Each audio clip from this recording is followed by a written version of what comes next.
All right. So we will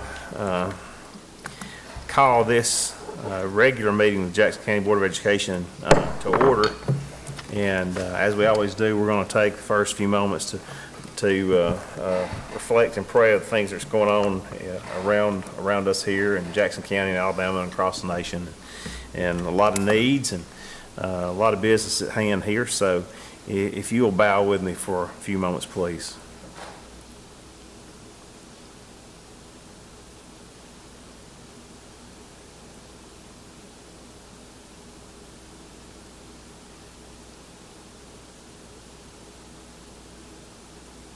Thank you.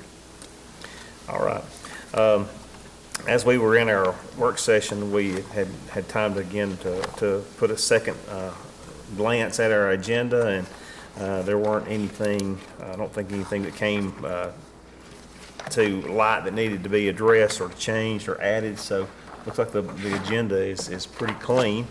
And we do have our second budget presentation here tonight, and Miss Buffy did such a good job yesterday presenting that, and we appreciate that. And we got some more faces in the crowd tonight, so Jesse was the only one here yesterday outside of the employees, so somebody may get some information that Jesse already heard. But so we'll entertain a motion to approve this agenda. I'll make a motion. A motion? Second. And a second. Did you get one of those? All right. Any discussion on the agenda? All in favor of approving it, say aye. Aye. Any opposed? Motion carries, and the agenda has been approved. So, Ms. Buffy, we're going to let you have it. Okay. I get to use a microphone. All right. Can you hear me, Derek? Perfect. I'm going to try to balance all the things.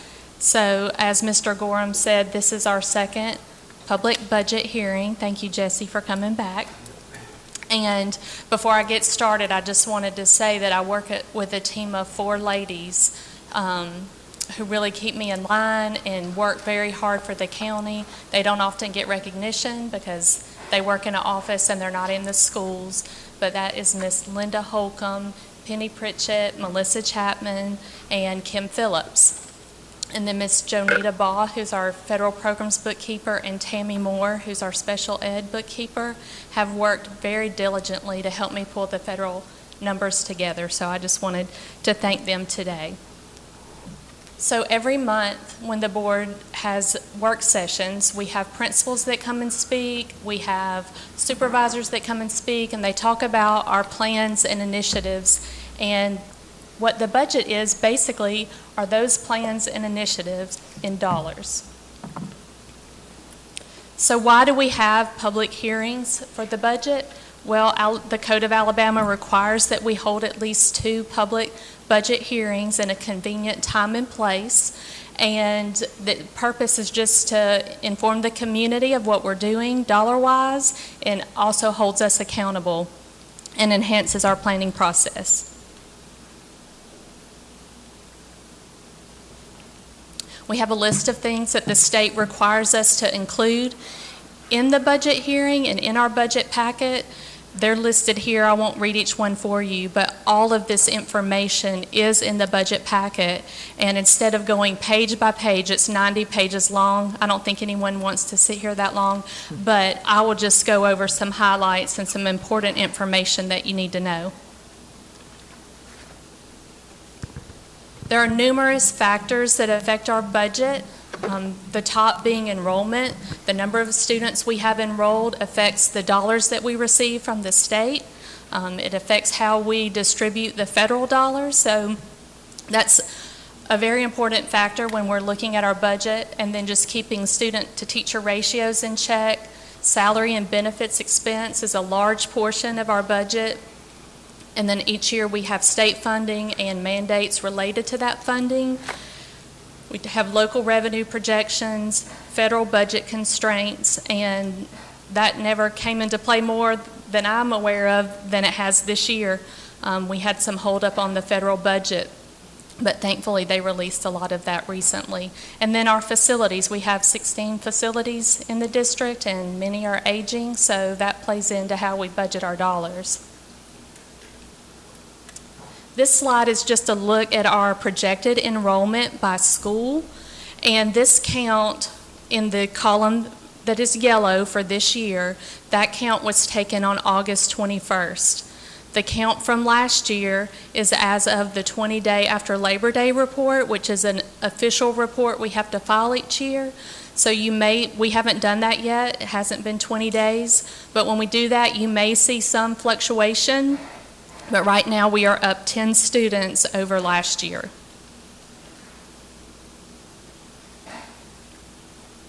This is a look at the foundation units by school that we are awarded from the state compared to last year.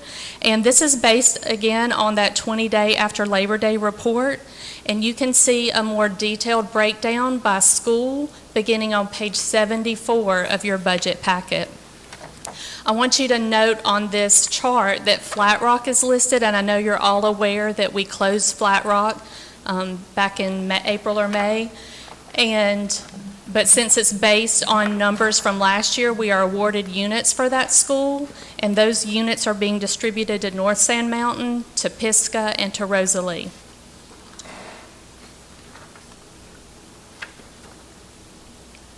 This is a look at the total certified units by school, regardless of the funding source. So we're projecting that we'll have 437 certified positions for the FY26 school year.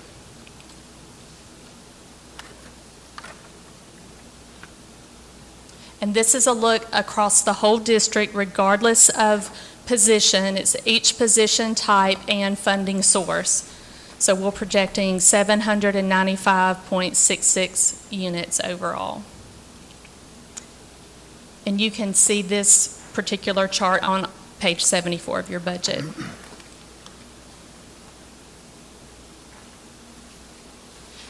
Salary and benefit cost, as I said, are the largest portion of our expenditures. This year it makes up 62.73% of our general fund and special revenue fund.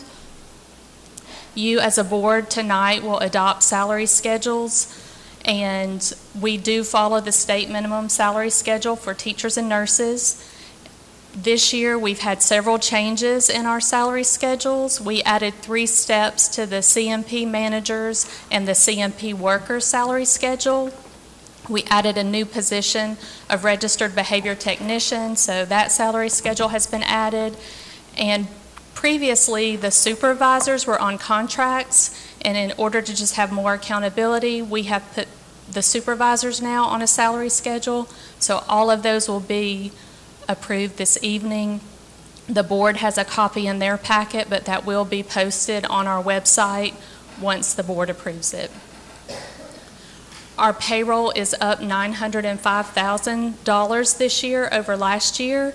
That's just a result of step raises as well as added positions. And then the benefits are up $1.46 million. And that's a result of an increase in our PHIP and retirement system contribution, which I'll show you in the next slide. Since 2017, the district has paid $800 a month per employee for PHIP health insurance. It went up this year to $904 per month per employee, regardless of whether or not they take insurance. The word on the street is it may go up even higher next year. And then the retirement system, regardless of Tier 1 or Tier 2, has gone up about a percentage point for next year. And the state foundation program that I was talking about earlier, and you saw those numbers, the state only funds the benefits for those units. So we're only receiving funding for those 333 state units. And the remainder is coming from local and federal and other state funding.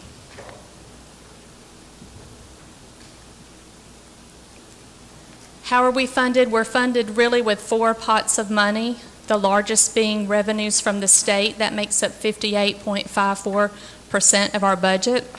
We'll take a look at each of these pots in a little further detail. Projecting that our total revenues for FY26 are $80.3 million. And again, this is just a pie chart, which makes it a little bit easier to just see how state is the largest chunk followed by followed by local, then federal, and then other.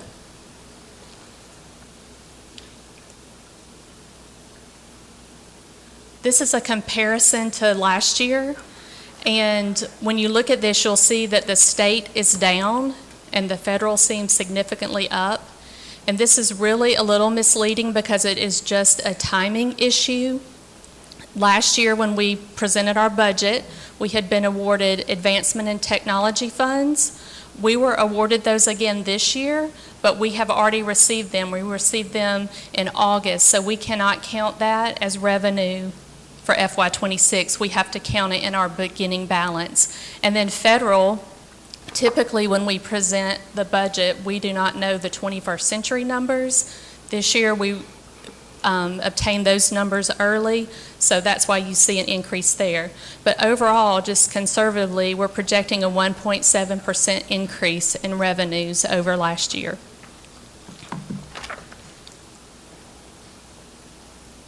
When we take a look at state revenues, we're receiving $47 million from the state for FY26, and the foundation program is the largest source of that funding.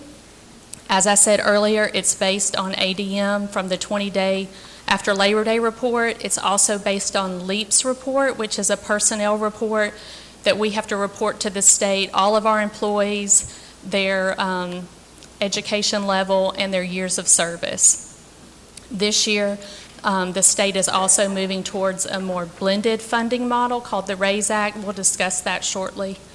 And then to participate in the foundation program, we have to have a local tax match, and this year ours is up 10.99%, and then the capital purchase match is down 5.83%.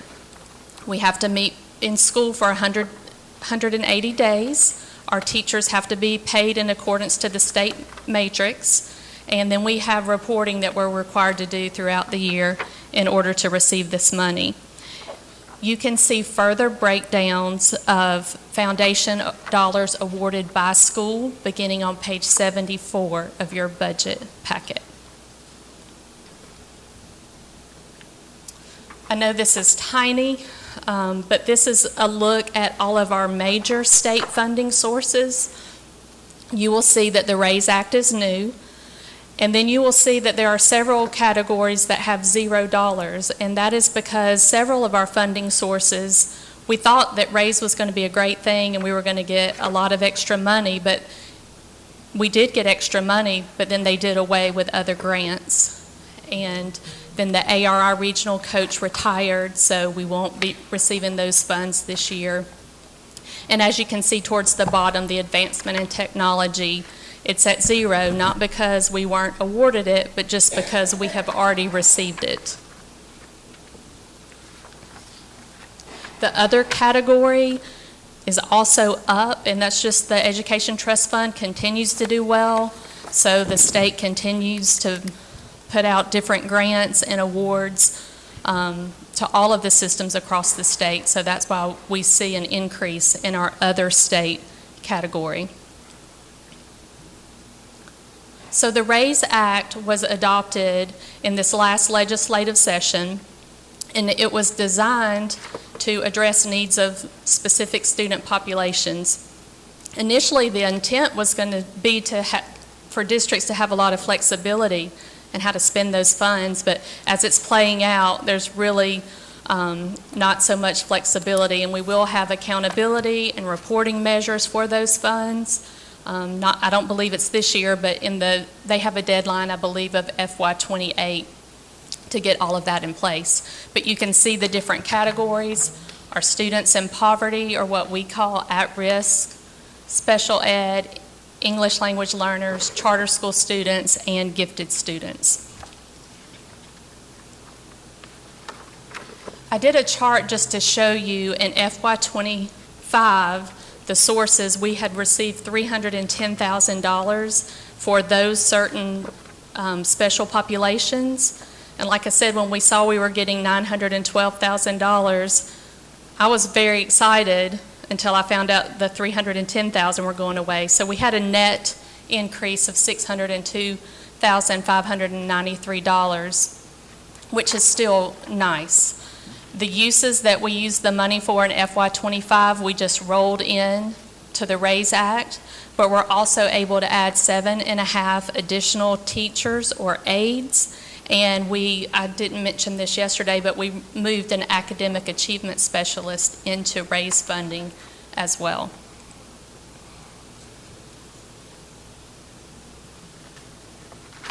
We'll take a look now at federal, which is 11.54% of our budget, for a total of $9.27 million.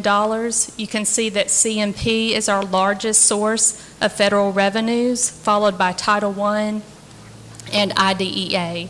And the Title II and the Title IV were the ones that were in question, but I believe it was almost the end of last week when they finally released that money. Our federal dollars have to be used for supplemental programs. They have to be expended for specific priorities, and they're annual in nature. In some of our federal funding sources, we can carry over money, but there's limits to what we can carry over, and then we have to spend those by the end of the carryover year. Take a look at local, which is 28.77% of our budget. Projecting $23.1 million.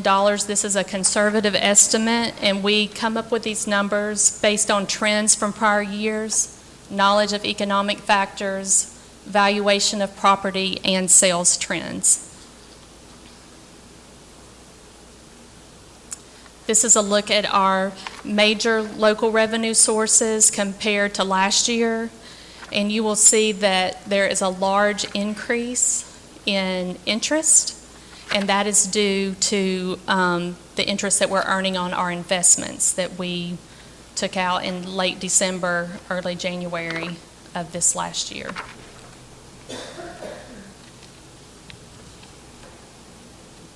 Finally, we'll get to other, which is 1.15% of our budget, $925,226. These are sources such as Medicaid reimbursement, E-rate funding, extracurricular trip mileage, transfers in, and other miscellaneous revenues such as grants, Boeing, Google, TVA.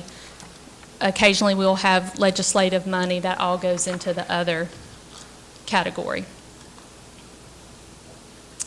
Now we'll take a look at expected expenditures, which is $91.98 million. And if you'll look at this pie chart, the blue and the red is instructional, which makes up almost half of our budget, which is what you would hope to see when you're a school system, that the majority of your dollars are going towards instruction.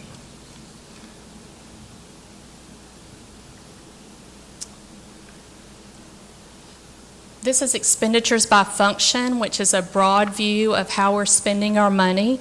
And you can see a description of each of these functions beginning on page 7 of your budget. And you can see when you're looking at this chart from last year, the largest increase is in capital outlay, and that is primarily due to the Skyline, the projected Skyline project. And you'll see that operation and maintenance is down. Again, that is because last year when we prepared the budget, we put a large amount of operation and maintenance into the advancement in technology funds, and this year we put it all into the Skyline project.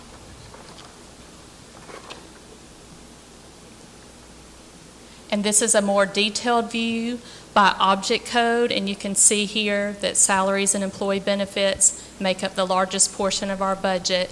And then capital outlay, again, that is due to the Skyline packet, to the Skyline project. But you can see a breakdown of expenditures by each cost center beginning on page 24 in your budget packet.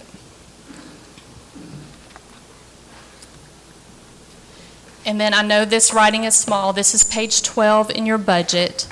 This is a summary of our budget for FY26. And our beginning fund balance as of October 1st is projected to be $40.4 million, with revenues of $80.3 million and expenditures of $91.9 million. And that leaves us with expenditures over revenues by $11.6 million. And That sounds bad, but it's really not. Again, it's that timing issue where the funds are sitting, especially like our investments that we're using for the Skyline project, the A&T funds are sitting in our beginning balance. And so, even with these expenditures of the Skyline project, we're projecting that our ending fund balance is going to be $28.7 million. And in our general fund, it's $23.16 million, which still keeps our monthly reserve in the high 4-month range. And as we discussed a couple months ago, the state requires us to keep a 1 month of expenditures in reserve. And then at our last, I spoke 2 months ago just to give an update on finances, and the board had asked about our debt service. So I included that here today, and it was emailed to you all as well. But this gives our total balance. And as I mentioned yesterday, for 2026, about $1.35 million of that amount that is due is in a bond called QSCAB, which we're paying off this year. And we have been making payments into an escrow account, and so that's not money that we're going to have to come up with. We've already put it in place, but we still have to record it and show it. So in summary, you continue to make prudent financial decisions, and you support us well in your decisions. And as I mentioned yesterday, our administrative team works well together. They do a great job of managing personnel, maintaining adequate pupil-to-teacher ratios. And in the finance department, and I know Mr. Davidson as well, will continue to monitor the state ETF, the local economy, and just try to be as prepared as we can for potential outcomes. And if you have comments on the budget, there's a form in the back of your packet. You can fill that out, make sure you sign it, and submit it to the office of the superintendent. That is all. Okay.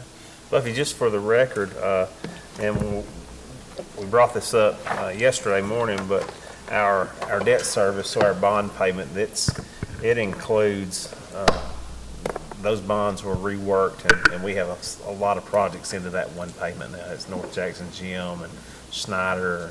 What else, Jeff, was there in there? Do you remember? Partial this building. Yeah. So it was a culmination of different projects that went into that, but we were able to get a better rate. It was a refinance. Yeah, we kind of refinanced that bond, but it's, to be honest, it's not that bad as far as our timeline for paying it off, and 2039, I believe it was. It was. Yeah, seems like that's a long way off, but 2039 is getting here faster than what I would ever hoped. But anyway, thank you. But Thank you, anybody Buffy. have questions, comments? We'll say that the board is very thankful for the work that you put in, and Jackson County, the school system was very fortunate that Buffy was here with Jeff and had kind of worked alongside of him, and you got to pick him a lot, I know, over the years. So, and he's still kind of hanging around a little bit. So, but we appreciate you, Jeff, and everybody that put work into this budget, and I think it's a very good one.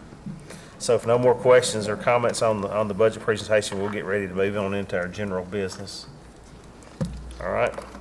So general business A, consider a motion to approve the salary schedules for the 25-26 school year. I make a motion. A motion, Second. a second. Any discussion on those? All in favor of approving the salary schedule, say aye. Aye. Any opposed? Motion carries. B, consider a motion to approve the budget for the fiscal year 2026. I'll make a motion. We have a motion and a second. Any discussion? All in favor of approving that 2026 budget, say aye. Aye. Any opposed? Motion carries. C, consider a motion for any corrections, additions, or deletions to the August 20th, 2025 work session and board meeting minutes. I'll make a motion. Have a motion to approve those. Second. And a second. Any discussion? All in favor of approving those, say aye. Aye. Any opposed? Motion carries. D, consider a motion to name the gymnasium at North Sand Mountain High School the Glenn Hicks Gymnasium. I'll make a We have a motion. motion Second. A second, any discussion? All in favor of approving that name change at the gym, say aye. Aye. Any opposed? Motion carries. E, consider a motion to approve the contract between Jackson County Board of Education and a licensed nurse to provide services as a bus aide and medical assistant as assigned or as necessary. I'll make a motion. A motion to approve, second, any discussion? All in favor of approving item E, say aye. Aye. Any opposed? Motion carries. F, consider a motion to approve the contract between the Jackson County Board of Education and Angie Schrader to provide services as a bus aide and a medical assistant. I'll make a Have a motion. motion? Second. Second, any discussion? All in favor of approving Ms. Schrader as a bus aide and a medical assistant, say aye. Aye. Any opposed? Motion carries. G, consider a motion to approve the contract between the Jackson County Board of Education and Pat Poe to provide services as a bus aide and medical assistant. I'll make a motion. Second. Motion and a second, any discussion? All in favor of approving Pat Poe as the bus aide and medical assistant, say aye. Aye. Any opposed? Motion carries. H, consider a motion to approve the contract between the Jackson County Board of Education and Janice Sanders to provide bus driving services. I'll make a motion. Have a motion Second. and a second. Any discussion? All in favor of approving Ms. Janice Sanders as a bus driving services, say aye. Aye. Any opposed? Motion carries. I, consider a motion to approve the contract with Jackson County Board of Education and Faye McDaniel to provide bus driving services. I'll make a motion. Have a motion to approve. Second. A second, any discussion? All in favor of approving Ms. Faye McDaniel and her appointed role, say aye. Aye. Any opposed? Motion carries. J, consider a motion to approve the contract between Jackson County Board of Education and Cammie Willis to provide bus aid and medical services. I'll make a motion. Have a motion, second, any discussion? All in favor of approving this contract, say aye. Aye. Any opposed? Motion carries. K, consider a motion to approve the contract between Jackson County Board of Education and Laura Gilbert to provide bus aid and medical services. I'll make a A motion. motion? Second. Second, any discussion? All in favor of approving this item, say aye. Aye. Any opposed? Motion carries. L, consider a motion to approve the contract between Jackson County Board of Education and Pam Vernon to provide bus aid and medical services. I'll make a motion. Have a Second. motion, second, any discussion? All in favor of approving this item, say aye. Aye. Any opposed? Motion carries. And M, consider a motion to approve the 5-year capital plan. I'll make a motion. A motion to approve. Second. A second, any discussion? All in favor of approving the 5-year capital plan, say aye. Aye. Any opposed? Motion carries. Moving into personnel, we have one item under leave, and this is consider a motion to approve an 8-week paid paternal leave for Megan Manning beginning August 11th, 2025. I'll make a motion. Have a motion? Second. A second. Any discussion? All in favor of approving this leave, say aye. Aye. Any opposed? Motion carries. We have one item under retirement. Consider a motion to accept the retirement of James Darwin as a principal at Pisgah High School effective October the 1st, 2025. I'll make a motion. Second. We have a motion and a second. Any discussion? All in favor of approving this retirement, say aye. Aye. Any opposed? Motion carries. We have a number of resignations, and we will group these together unless there's an objection. And we're going to consider a motion to accept the resignations of the individuals in items A through G at their appointed time. I'll make a We motion. have a motion, Second. a second. He keeps beating you down there, Dr. Guess. He does. He's quick draw. So we have a motion and a second. Any discussion on those resignations? All in favor of approving the resignations in items A through G, say aye. Aye. Any opposed? Motion carries. Under transfers, we have 3 of those, so we're going to take those in the motion if there's no objections. We're going to consider a motion to transfer the individuals in items A through C, their designated time and designated location. I'll make a We have a motion. motion to approve those Second. transfers, and a second. Any discussion? All in favor of approving the transfers in items A through C, say aye. Aye. Any opposed? Motion carries. We have one contract here under our personnel section. That is consider a motion to approve the contract of Daniel Evans as principal at Woodville High School effective September the 11th, 2025. I'll make a motion. Have a motion, Second. a second. Any discussion? No backing out. See you tomorrow at school. All right, we had a motion, a second, no discussion. All in favor of approving this contract, say aye. Aye. Any opposed? Motion carries. Congratulations. Under employments, again, we have a number of those. We'll take those in a motion unless there's an objection. We're going to consider a motion to employ the individuals in items A through L, their designated time and designated location. I'll make a motion. Have a motion Second. and a second. Any discussion? All in favor of approving the appointments in items A through L, say aye. Aye. Any opposed? Motion carries. And then we have some teams contracts. And notice that we have three, Shannon Gamble, Jeff White, and Christian Anderson. So we will consider motion to approve the individuals in 1, 2, and 3 there for the teams contracts. We have a motion? Second. Second, any discussion? All in favor of approving those teams contracts, say aye. Aye. Any opposed? Motion carries. And tonight, we only have one coaching assignment, and that's going to be to consider a motion to approve Robert Gibson as an assistant track coach at Pisgah for the 24-25 season. Make a motion. Have a motion? Second, I'll second that. Any discussion? All in favor of approving Mr. Robert Gibson as track coach, assistant track coach, say aye. Aye. Any opposed? Motion carries. And then we, in our work session, we announced our meetings for the next couple of months. And, Mr. Davidson, what were those again? That was it. The next two meetings are October the 22nd and November the 19th. October 22nd, November 19th. Fall break, October the 13th through the 17th. Okay. All right. Oh, Yeah, it was retro. Shrub, that was retroactive on the track coach, correct? okay. The track coach was last year's retroactive. Okay. Thought that's what it must have Who been. left that on? That wasn't you, was it? We're tighten up, D-Row. All right, so we have our next couple of months' worth of board meetings, that Mr. Davidson reported there. Any other announcements anybody have? Okay. Then we will entertain a motion to adjourn this meeting. I'll make a motion. Have a motion? Second. Second, any discussion? All in favor of adjourning, say aye. Aye. Any opposed? Motion carries, and we're now adjourned. Thank you. 22nd.